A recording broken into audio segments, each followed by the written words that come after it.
ওই দাবি পূরণ না হওয়া পর্যন্ত এখানে বসে যাব। তাতে প্রয়োজনে এখানে সবার গণকবর হবে, তাতেও আমরা আপনারা আর ওরা না খেলে আমি খাইতে পারবো না। আপনি ওখানে মন্ত্রণালয়ে চলে যান স্যার, আপনারা মন্ত্রণালয়ে চলে যান, আপনারা ইউজিতে চলে যান, আপনার প্রধান উপদেষ্টার কার্যালয়ে চলে যান। জগন্নাথ বিশ্ববিদ্যালয় বাংলাদেশের প্রত্যেকটা জায়গায় যেভাবে অবদান রাখে আমাদেরকে ওইভাবে মূল্যায়ন করা হয় না।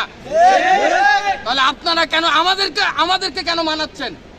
আপনারা আজকে আমাদের এই অনশন দেখে আপনারা আমাদের প্রতি মায়া কান্না দেখাচ্ছেন, অথচ আমার বিশ্ববিদ্যালয়ের 18,000 20,000 শিক্ষার্থী অনশন করছে প্রতিনিয়ত, প্রতি সকাল, প্রতি বিকাল, প্রতি রাতে। আপনারা সেগুলো দেখেন স্যার। আমরা আপনাদের প্রতি অত্যন্ত শ্রদ্ধা রেখে বলতে চাই, আপনারা আমাদের পিতৃতুল্য। আমরা যেই দাবি নিয়ে বসছি ওই দাবি পূরণ না হওয়া পর্যন্ত এখানে বসে যাব।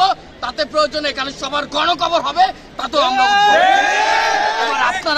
আপনাদের ব্যবস্থা, আপনাদের সিদ্ধান্ত, কোথায় গেলে আপনারা আমাদেরকে উঠাতে পারবেন সেখানে চলে যান, আমাদের কাছে আর আসবেন না দয়া করে। আমার